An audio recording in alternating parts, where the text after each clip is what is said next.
പാഠം ഏതാണ്ട് മുഴുവനായിട്ട് പഠിച്ചോ? പഠിച്ചു.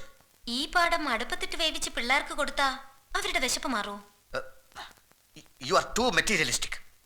അതുകൊണ്ടാണല്ലോ നീ നിന്റെ മാലയും വളയും പ്രധാനമായിട്ട് കണ്ടത്. വിജയേട്ടൻ അതിനി പറയരുത്.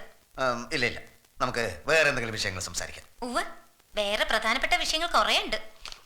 ദാ എന്താ ഇത്? കറണ്ടിന്റെ വെള്ളത്തിന്റെ ഒക്കെ ബില്ല്. ഇതാണ് കുഴപ്പം. എവിടെ നോക്കിയാലും ബില്ലുകളാ. Current bill, telephone bill, water bill, milk bill, hotel bill, hospital bill, അലക്ക് ബില്ല്, തേപ്പ് ബില്ല്. മനുഷ്യൻ എന്നാണാവോ ഈ ബില്ലുകളിൽ നിന്നൊരു മോചനം? മരിക്കുമ്പോ. കറക്റ്റ്. ജീവിക്കണമെങ്കിൽ ബില്ലുകളെല്ലാം പേ ചെയ്തേ പറ്റൂ. ഞാനൊരു കാര്യം പറയട്ടെ, വിജയേട്ടൻ ഒരു പാവ. വിജയേട്ടനെ വഷളാക്കുന്നത് സത്യത്തിൽ വിജയേട്ടന്റെ സുഹൃത്തുക്കളാ. ആണോ? സംശയം എന്ത്? അവരുമായിട്ടുള്ള കൂട്ടുകെട്ട് ഒഴിവാക്കിയാൽ തന്നെ കുറെ രക്ഷപ്പെടും. ഒഴിവാക്കാം. എനിക്കും പലപ്പോഴും തോന്നാറുണ്ട്. അവരെ കണ്ടാൽ ഞാൻ എല്ലാം അങ്ങോട്ട് മറക്കും. ഇനി ഒരു ഒറ്റ എണ്ണത്തിന് ഈ പടി കയറാൻ ഞാൻ സമ്മതിക്കില്ല.